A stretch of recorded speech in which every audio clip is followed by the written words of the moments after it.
So now moving on to Siobhan Kelleher, who will be elaborating on managing dentine hypersensitivity through behavioural change methods. So Siobhan, how do you engage the patients in managing their dentine hypersensitivity at home? Well, Victoria, how do I engage the patient? Well, first of all, we would have a lot of information coming through from our questionnaires that we would have the patient fill out before they even come into the surgery. So we'd have a lot of questions there to ask them about what products they're using.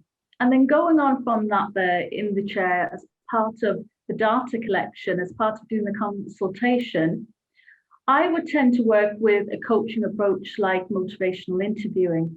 So, I want to engage with the patient, I want to focus, I want to evoke, get all that information out of the patient, and then make a plan on what's going to work.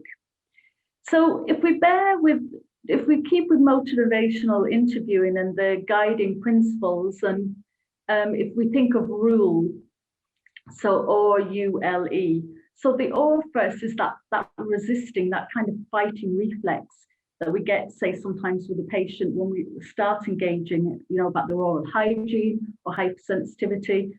And we kind of wonder, well, why are we getting that kind of resistance? And sometimes it can be that we're acting a little bit as the clinician, a little bit too like the expert, where we have to let the patient be the expert. So it's about co-creating this appointment together. And then if we go to you in the part of rule, it's the understanding the patient. Well, what's going on with the patient? What does the patient want out of this appointment? If they have sensitivity marked on the questionnaire, going down that route, really understanding where the patient is at with it. Then we go to L, which is listen. And when we say listen, it's not just listening to respond, but it's an active listening. So really following the words. When we're, say, talking about the sensitivity, that somebody may say, like, I haven't eaten ice cream for years. So we're kind of saying, okay, ice cream, hasn't eaten for years. And then picking up on those words through the active listening and going after those with inquiry again. Does that make sense? Yeah. And then the E is for empowering. So again, going back to that co-creating.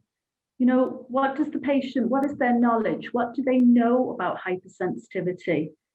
I often get the iPad out now, which is great for communicating at the moment because it's quite difficult with all the PPE on.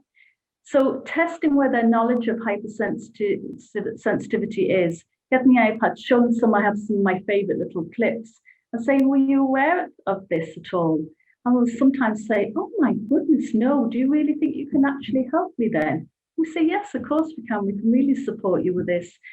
I find with patients that, have sensitivity, they're so grateful for any help that you can offer because it really impacts on their quality of life from day to day.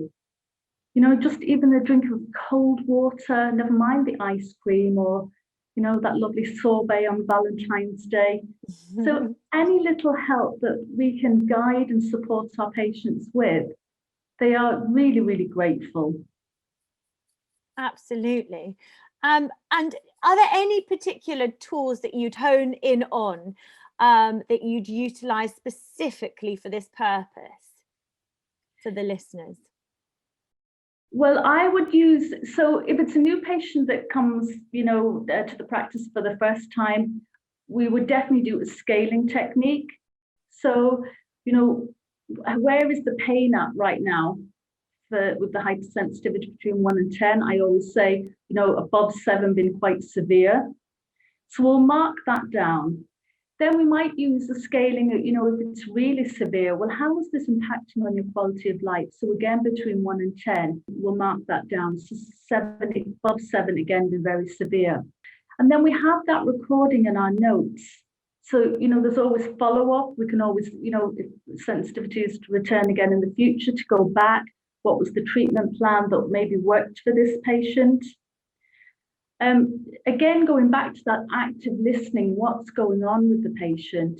Did they just change the toothbrush recently?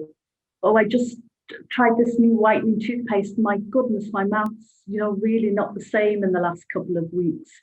What's going on? And we've been covering the causes of sensitivity in this session.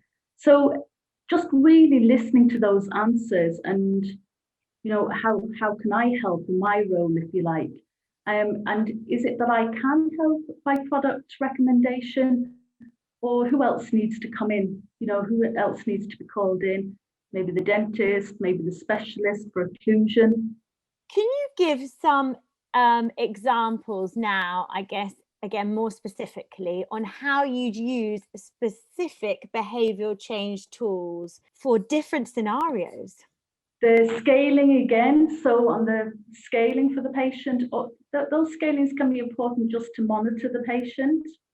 Then the action, what do we need to do here for the patient? So is it products?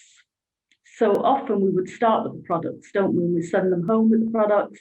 And then I always review. So at the moment, we don't want more footfall into the practice, so we don't have them nipping back in for that 5 minutes. So I will send the patient home with a diet sheet. So just the old-fashioned 2 days in the week, 1 day at the weekend, get them to fill out the form, tell them to send that form back in within a week. So it really holds them accountable to sending that back in. Then around, about 10 days later, I'll give the patient a quick 5-minute ring rather than having them call back in. So, the review is, well, what's going on? Did this product work? Do you need more product? If it did work, great. If it didn't, what else needs to be done? Does the patient need to come back in? So that's kind of maybe the wedding person. Maybe an adolescent, somebody in their teens. Yeah, so even sometimes with orthodontic brackets, especially, as the teeth are moving and the bone is moving, the teeth can definitely be very sensitive. So similar again, getting to the bottom of what's going on, giving that good advice, but getting that teenager again to really co-create that appointment with you, co-create that plan.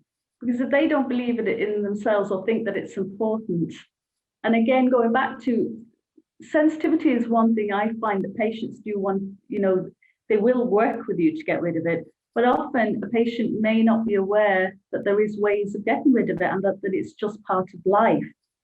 So they're so grateful again when you do help them to get out of this sensitivity. Absolutely. And co-creation, I think, is such an important aspect, isn't it, Siobhan? In incorporating the patient, feeling so included in their plan forward. That they Absolutely, and that's where the evidence is now. This coaching approach. And we are kind of used to being the expert and having all the answers. But unless we can, like that inquiry, that evoking, getting that information out of the patient and really letting them make the decisions. And I suppose that's probably going to be more the way of the future now, and still always, as we've always known, asking those open-ended questions. Yeah. Over the years, Siobhan, you've been working within dentistry for many years, and you are a go-to for so many colleagues, and especially in regards to behavioural change and your current studies with your Masters in Coaching. Have you noticed a significant difference in patients' changes due to incorporating more behavioural change models consciously within appointments in comparison to maybe years back when you weren't maybe actively using what you are now? Absolutely. And previously, I would have thought that because I'm very interested and always have been in soft skills communication, and I thought I was doing a really good job. I thought I was, I would use the intraoral camera. I've always had the iPad. I record oral hygiene instructions on the phone because we know that patients often don't hear or, don't take everything in because they can be quite anxious. But when we start using the coaching approaches and asking those questions and then at the end recapping and saying, so what are you taking away today?